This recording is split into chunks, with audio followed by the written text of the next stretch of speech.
Welcome, everyone. It's about that time. All right, if you guys can just take a seat, we'll get started right away here. So this is the future of writing USU interdisciplinary perspective this session. And this is my first time monitoring one of these rooms, so sorry. Will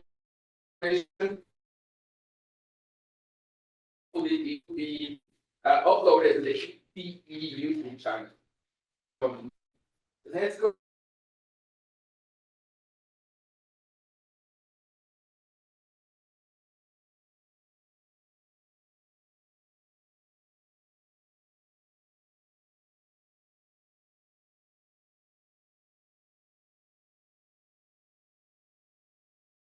Scheaffer, principal lecturer, Kari, Lamoreaux, lecturer, and then Lianne, Wappett. So time is yours. Right. I will give you your 5 times. Okay, perfect. Thank you, Gustavo. And I can't be quite as energetic as Gustavo, but I will try. So our panel came together because last year, as part of my job as director of composition, I helped coordinate regular professional development sessions for composition. And last year, our focus was on interdisciplinary writing perspectives. And so we invited folks from all over campus from a variety of disciplines, including my 3 lovely co-presenters here, to come talk about what are the ways that what are the ways that writing is integrated into a variety of disciplines across campus.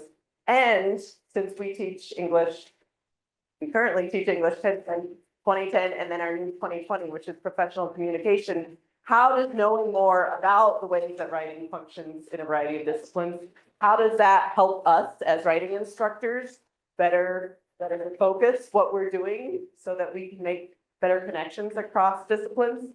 And then also, how does that allow those in the later classes and disciplines be like, okay, I know you learned this in English 1010 and 2010 and 2020. So the focus was really on a year-long focus on how do we make better connections between writing across the disciplines. In March, as folks know, a new state bill is shifting things a little bit. So we'll have a Center for Civic Excellence at USU. So this year is our last year of full-time teaching of English 1010, 2010, and 2020. And then writing will be taught in integrated humanities classes in the center. And my brief update is like the Communication Literacy Steering Committee, we've met 3 times over the summer, and we're developing outcomes, and there's several folks in this room who are on that committee with me. And there's also a committee that's working on readings, and so we'll be hopefully coordinating more closely with those committees in the future. But what Lianne and Kari and Melissa and I wanted to do is take this opportunity to really give sort of a deep dive in terms of like, what does writing look like across a variety of disciplines, and how does us knowing more about that help us shape the way that writing will be taught here in the future. So I asked each of them a couple of questions, and they're not necessarily going to talk about all of them, but essentially general, like, could you tell us about the role of writing in your disciplines? Why is writing important for your profession? What kinds of writing do professionals in your field do?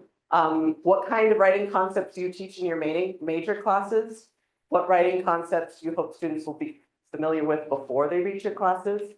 What kind of concepts require students to continually practice writing? Because I know it's very easy for folks to be like, we want them to already know everything there is to know about writing before they show up in our major classes. My job is to perpetually dispirit people on that. I was like, sorry, I don't think that's even a word, I made that up. But because learning to write is challenging and ongoing. So also ask them to talk a little bit about what possible misperceptions about learning to write exist in your field and what you wish practice to do. And then any concerns or possibilities they have about your writing at USU. So we're going to start with Melissa. Great. Should we stand up? Yeah, you can do whatever you want, but I'm gonna do this. Good morning, and I have to say that I am thrilled to see the attendance in this workshop because it shows that you care about and are also concerned about the future of writing at USU. I was hired 12 years ago to develop and teach a tech writing for engineers course. It's a required course for all of our engineering majors. And that course was really born out of the fact that employers were telling us that our engineering students were among the top in terms of their technical preparation, but not so good when it came to writing. The role of writing in engineering. Engineers typically don't go into engineering to write. And when they make it to my class, they're a little, dispirited because they think, well, I didn't know I was going to have to do all this writing. But the reality is every engineering function that they perform has an associated writing component. And as a result, employers, when they hire our engineering students, communication is one of those top, if not number one, written communication skills that they look for. And over time, that list has grown to include not just written communication, but oral communication and interpersonal communication. So the importance of engineering students being able to write, they never go away. And it's only getting more and more important as technologies evolve and change and as world commerce occurs. So the university, the College of Engineering is very committed to ensuring that their students have, their engineering students have a solid writing background. And our accreditation board likes it too. So that's one of the factors that we're accredited on is communication. And prior to this class, there wasn't a lot of evidence-based information on how we were teaching our students how to write. And there's all you. Okay.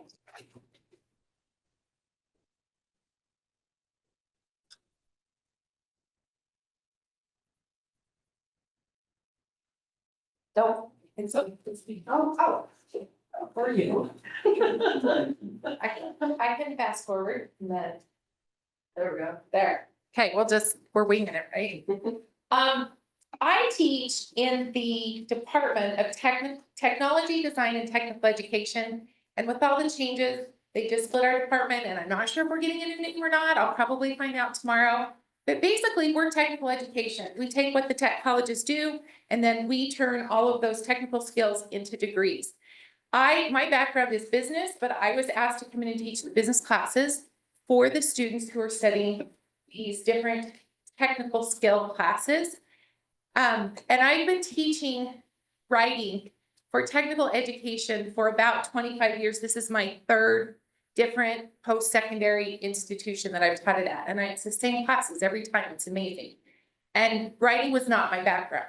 So I learned writing by teaching writing and figuring out what is it that students need to know so that they can advance from those entry-level technical jobs into those management jobs. Because when you're out on the floor and you're running the equipment and the machines, you may not do a ton of talking or writing, but as soon as you get those supervisory positions, all of a sudden you are definitely going to start writing.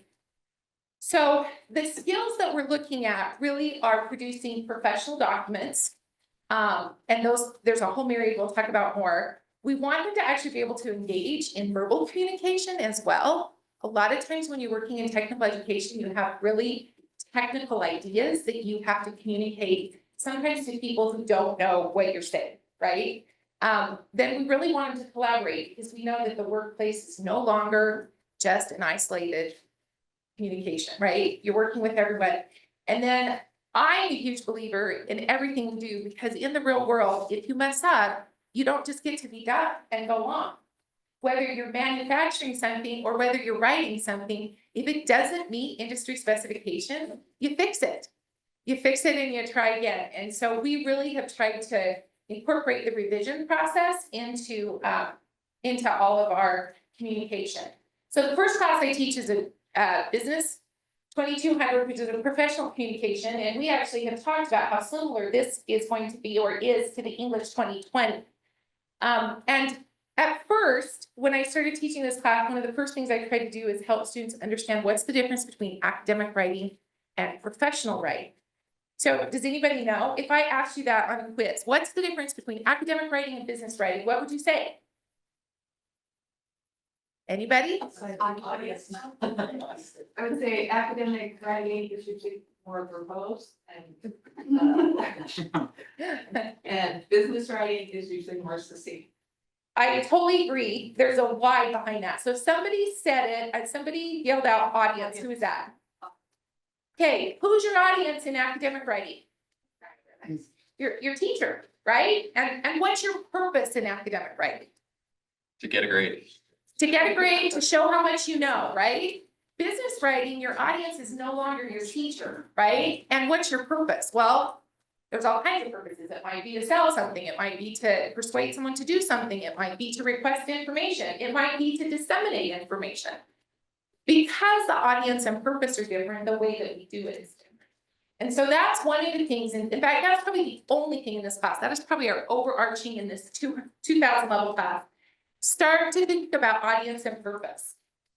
Now, the thing that was really refreshing to me is I found out, because I happen to have a best friend who teaches English here at USU, she's like, we teach that. We teach audience and purpose all the time. And I'm like, yay, okay, so they should be coming in with that. The other thing besides the affecting that, so we're looking at the tone, we're looking at how much detail, like in business, we like it really concise. That may not be the goal in academic writing, but also formatting. So I don't know how many of you in here, I can see a few of you who are as old as I am. Why do we double space documents? You know. Your students are still doing it, I promise, because I have to fix it. Why do we double space? Because we used to give all of our feedback manually and we needed white space, right? So even just teaching students, you don't need to double space anymore. You can single space. In fact, in business writing, you better single space, because if it's longer than one screen, nobody's going to read it, right? So we focus on formatting. We focus on headings that guide the reader. We focus on short paragraphs instead of long. I was looking back through my master's thesis, and by my dissertation, I had already really adopted a business style of writing. But with my master's thesis, I'm looking at paragraphs that are like 25 lines long, and I'm like, what the heck was I thinking? Because they're so hard to read. So, and then we focus on very specific documents. We do letters, we do memos. Do we still do memos? Yes, there are still formal memos, but memos / emails are kind of the same. We do informational reports. We really focus on organization, the direct approach versus the indirect, persuasive versus bad news, those types of things. And then in this class, we start to incorporate AI as a tool. So we now start to say, how can you use AI ethically? And how can you use it to help you do your job faster and better without giving up your voice, without turning it over to the AI and trusting that it's doing it correctly? Then we have, let's go back. Can I go back? One of my slides in here. That's okay. We're going to talk about it. So then I have a new class, and I'm so excited. Beth, you were huge in this. We got it approved as a CI. So starting this fall, we have a class. The name started out as Technology Enterprises. Anybody know what that means? Because I didn't when they asked me to teach this. So we just changed the class to Strategic Development. No. Strategic Human Skill Development. And we're talking about human skills. And you can substitute that for professional skills or soft skills or whatever you want, but we're calling it human skills. And this whole class is about human skill development, and communication is a huge part of that. And so we focus on adaptability, problem solving, troubleshooting, in interpersonal, or let's see, intrinsic motivation, self-awareness, time management, all for a project. But as we started this class, we did not mean for it to be a writing class, but it is a writing class where they do an entire project from beginning to finish, and we write the business documents that go with that. So they start with the project pitch meeting where they have to pitch their idea to the professor. It's 100% online. So there's not as much interaction with students as I wish, but they start with the project pitch. They have to do a formal proposal. They have to do status reports throughout the semester. They have to do a formal status update in the mid-semester. They do a final debriefing report. They have to do a presentation. So as we were doing all of this, we realized we're hitting all of the things that a CI needs to be. And they definitely are hitting the word count that they need. And so we're really excited because we now have that CI designation. But a big part of our classes, both the communication, professional communication, the other one are the reading groups, because we need them to communicate verbally. And so we have them meet synchronously every week, even though it's an online class. And I'm telling you, they gripe and they complain, but they love it by the end. So when we talk about the expectations in our classes, purpose-driven, audience-focused, that's the same, I think, for all of us, right? We really want them to learn to engage in really clear, respectful communication. And we need that not only in written, but in group settings. We want it to be organized. A huge part of professional communication is making it easier for your reader. If the reader has to go back and reread, or if they have to go back and look for things, it probably isn't going to be as successful. And then grammar, spelling, and punctuation still matter. And I know it's hard to teach, and I know we hate grading that, but grammar, spelling, and punctuation still matter. When I get a student who every sentence starts with the lowercase letter and the pronoun I is not capitalized, it immediately devalues that writing to me. And I think, does this person not know any better, or do they not care? And as I try and express that to my students, which one do you want to be known as, lazy or stupid? And they're like, I don't know, right? Our writing matters. So we still focus on grammar, spelling, and punctuation, but we have incorporated Grammarly. For $10, they can get the professional version for the entire semester. So that's tied to our classes, and we expect them to use it. So I don't expect them to memorize the rules, but I expect them to use the tools that are out there to create professional documents. So we are focused on applied writing.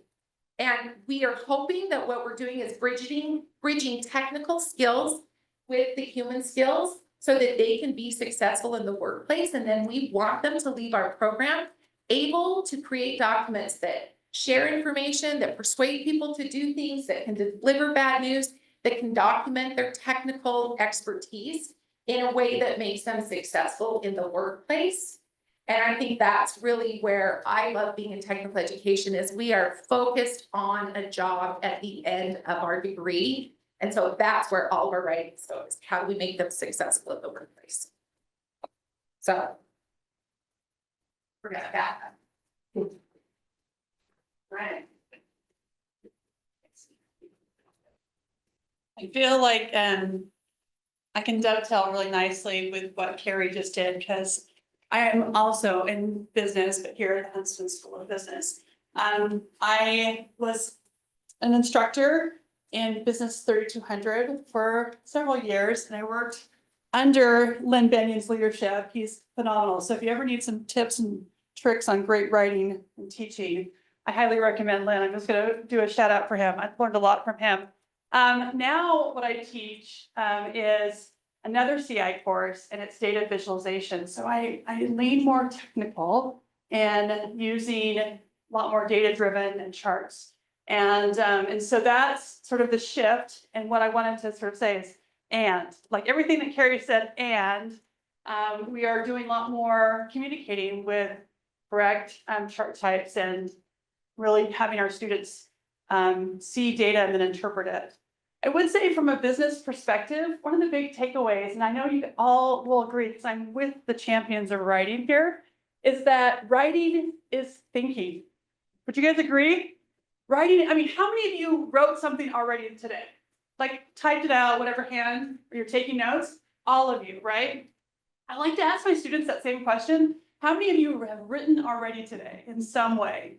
And it's either like a text, like I'm thinking, like I want to share something. Hey, meet me at Shaw's Cafe or whatever. So I'm kind of communicating a location, or I'm trying to like persuade my colleague to help me share his great idea, or whatever the case is. Like we're always writing because we're thinking.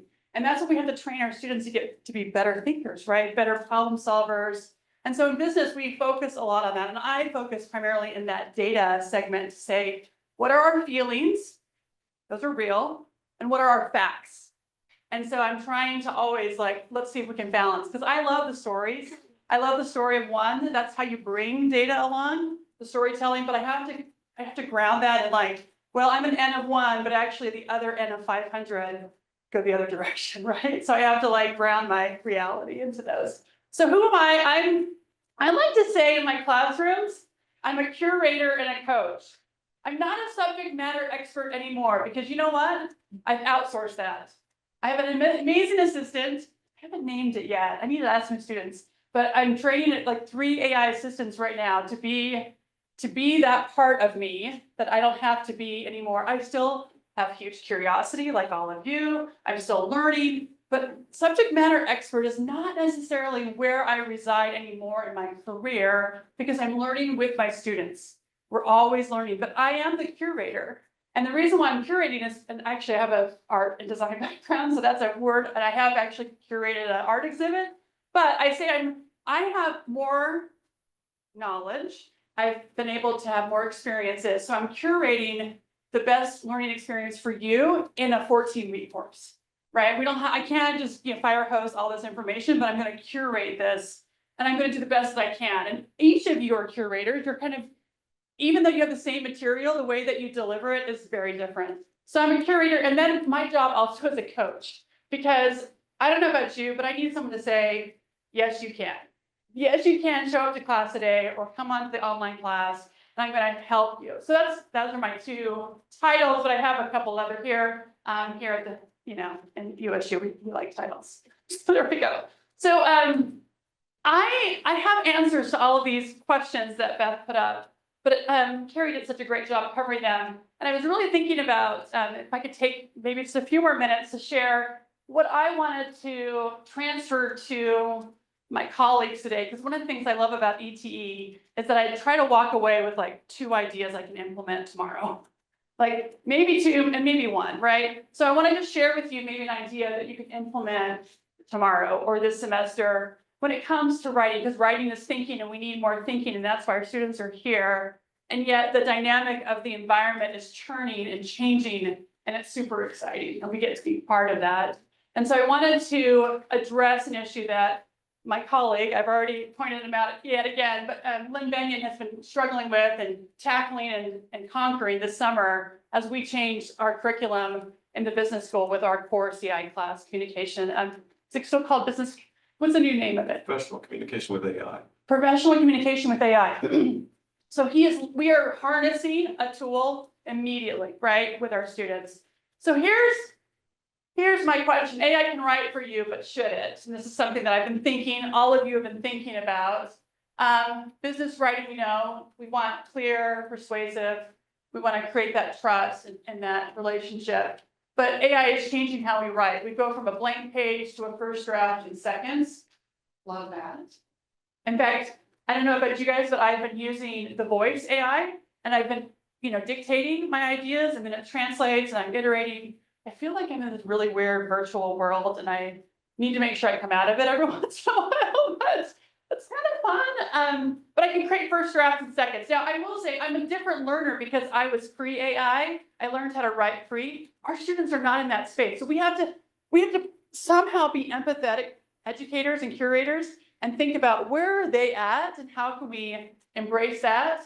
So solo, okay, I do 100% collaborative work, but I can do collaborations with my 3 AI assistants like no other, and I can give them personalities, and I can tell them how to behave, and I can have like an antagonist in the room, and so suddenly I'm a lot faster that way. And long edits can result in precision revisions. And this is something in business communication we're very much, right? Time is money. We want to make sure we're communicating as clearly as we can and as quickly as we can. So the real skill, knowing when to create and when to delegate. I'm all about delegation whenever possible. So what I love to see in my students' work when it comes to writing, and by the way, in my technical class, I actually have a data narrative. So they're writing journal entries in class. So there's no like assistants, they're just sharing like, hey, I learned about this chart type, and this is what I learned about it. And I'm just sort of taking this time to think about this in a writing form. But what I love to see in their work is original thinking to them, right? It's not original thinking to everything, because everything's a remix. You learn that in art class, everything's a remix. but original thinking to them, turning raw data into a story, like how can they look at this and then begin to interpret, recommendations that show judgment and context, and then also making those connections, which are like the value add. So that's what I love, all right?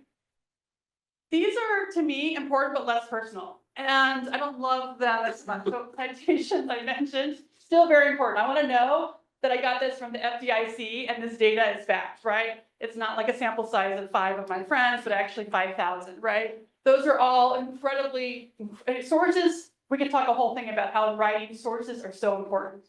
Grammar and spelling, yes, yes, yes. I'm a grammar stickler, like probably all of you, right? We know what that and which and commas, we know all that, right? Our students, it's a changing environment. And then applying industry standards is also so important. So here's my nugget, my idea that I wanted to share with you that I've been working through this summer and I'm implementing in my course that has this writing component, is I'm going to talk to my students about these 2 modalities, a maker and a manager modality, okay? And I'm going to go through my syllabus and my assignments. I'm always going to say, is this a maker request or is this a manager request? Okay. And I want them to inventory on their own what that is.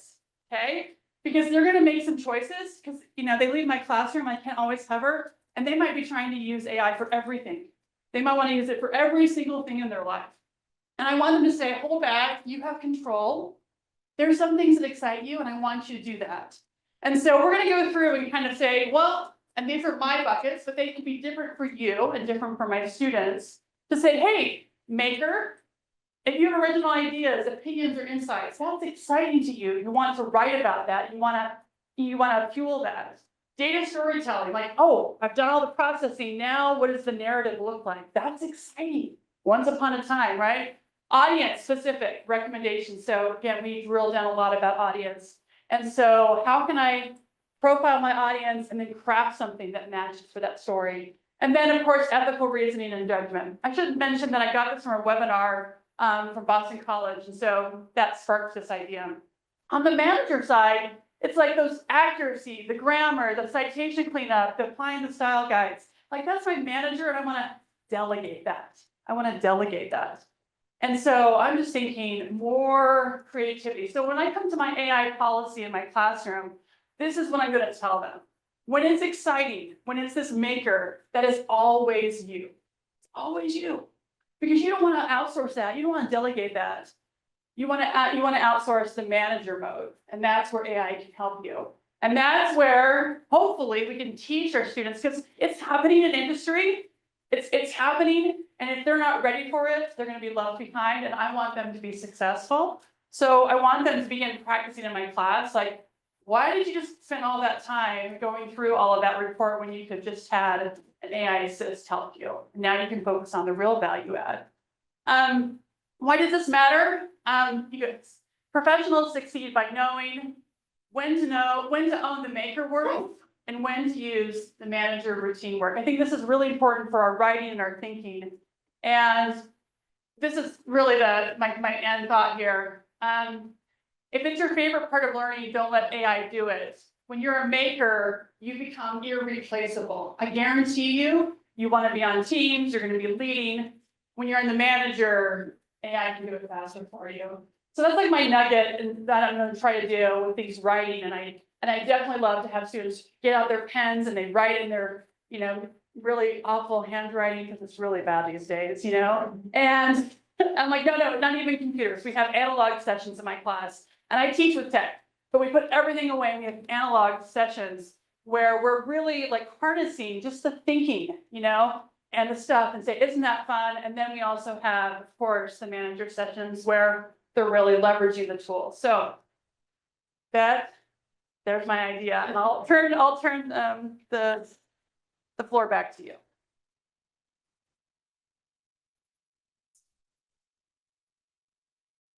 Oh.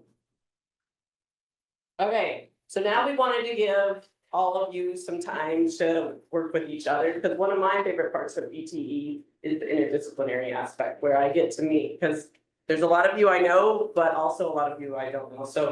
So giving us some time to talk in small groups about our thoughts on integrated writing. So Some things that you could talk about in your small group discussion on what's the role of writing in your course or your discipline?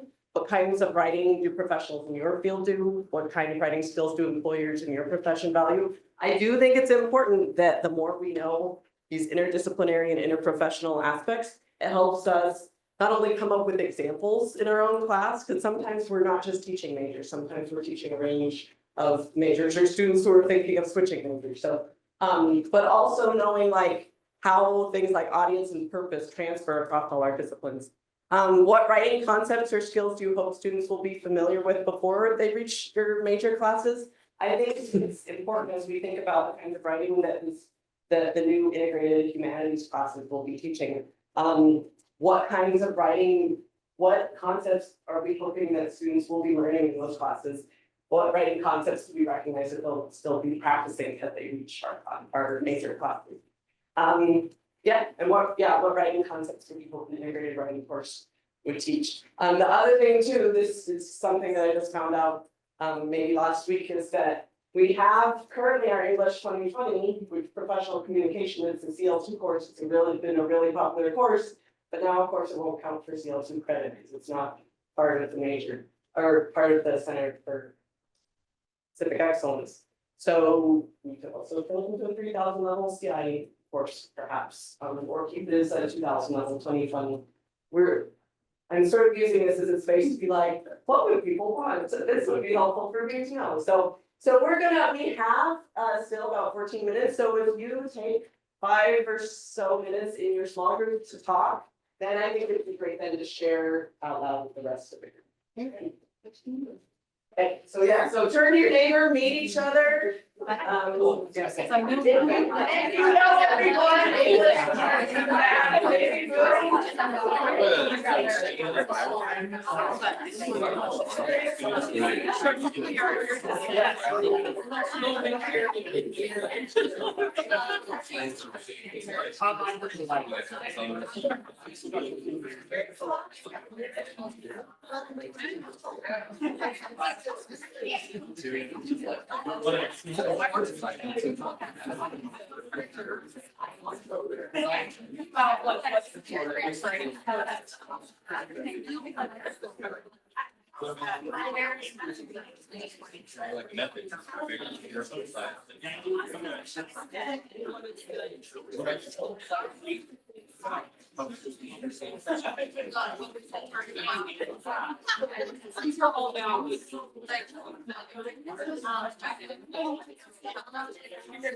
Yeah.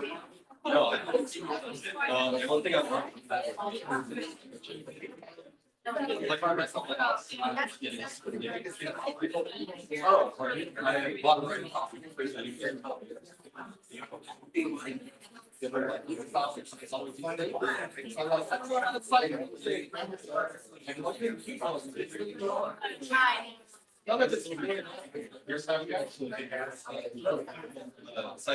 So I love that. I really want to be able to connect. You're doing a lot of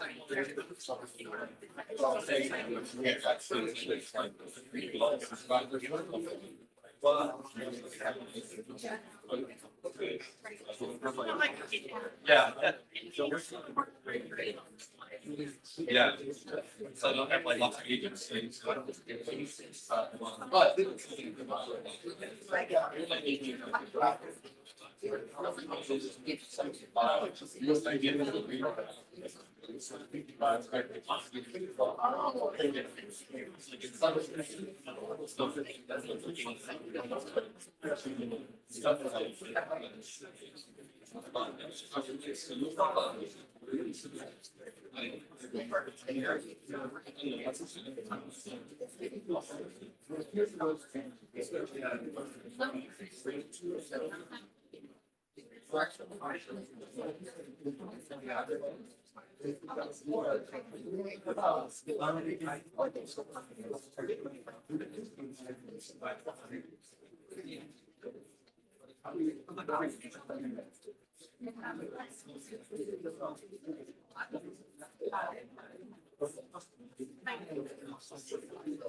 I know it's not quite right, but he's like on accordion.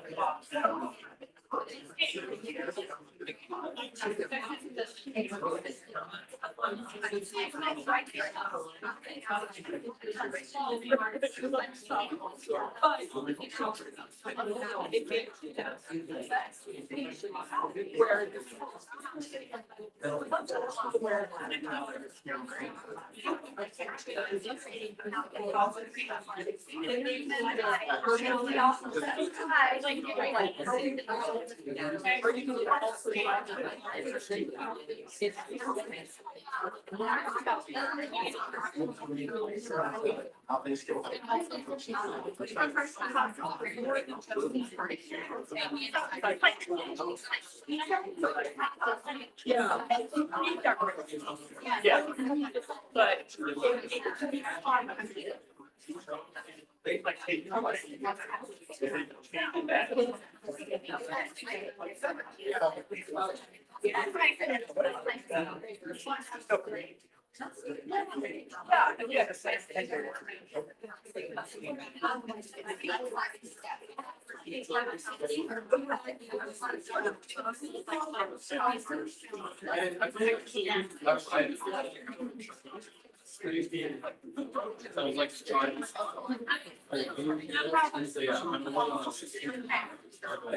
I have a host of us.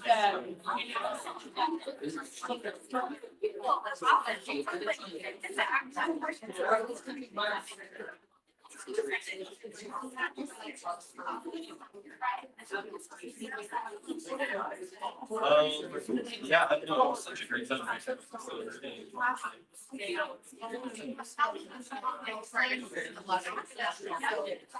You can tell I. That's what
Yeah. We only have a few more minutes, and so I'm glad that this small group discussion was so helpful for you. It sounded like people came up with really good ideas, but are there a couple things we would like to share or even questions to raise? I'm not pretending in the last few minutes that we'll be able to answer all these questions, but again, as I'm on and other folks in the room are on various steering committees dealing with writing in the university, if there are things that you want us to bring up with other people or if they're like, this was a really cool idea, nuggets, take away for teaching writing and stuff. Is there anything anyone wants to share? Questions to ask?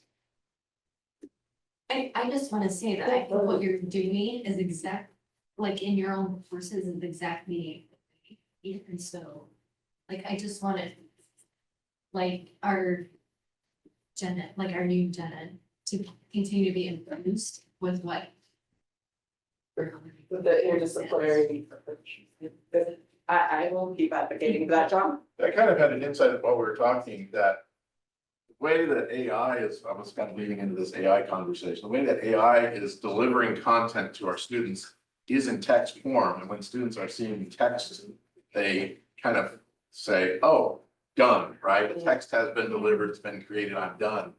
But we're starting to see AI now with more verbal responses and some apps where you kind of have the chatbot, maybe even an avatar that you can have a conversation with. And I wonder if that actually might be a really useful tool for students to use so they can verbally engage with AI and not have text delivered where they say done, but the verbal process continues their thinking, deepens their thinking, and then they can then try to translate it into text or delivery. Oh, I love that. So that so the AI is more like, now this is part of the iterative process. Yeah, you are truly using this as a phrase. Yes. Mine's more of a general question for the classroom. So I'm not in a very specific writing course, though we do have some writing, but for those who have experience with freshmen and sophomores, is outline still a thing that you commonly see that they use and are familiar with? I do the writing process and we start with, I don't even do just an outline. But the first thing they have to do is they have to outline what's your purpose, who's your audience, what are the important facts. We start with that and then we can go a bunch of different routes, throw that into the AI or you write with it or whatever. But that first idea of figuring out what you're going to say and who you're saying it to and what what you want to have happen at the end of your communication. I do that with every one of my students. And just to add to that, I would say students, especially students in that, demographic are really, they have a hard time beginning things. They have a hard time starting and an outline, whether it's AI generated or not, they really have that's a good place for them to say, I like this and I don't like this. And okay, now I can start. That's where the ball is rolling. So outlines are a wonderful approach. One of my favorite analog outlining methods is sticky notes, because then students can move it all around and they can work with each other and collaborate, and then it's not set as like what came out first and the outline is set in stone. It's what's. I think we're out of time. Thank you all so much for coming.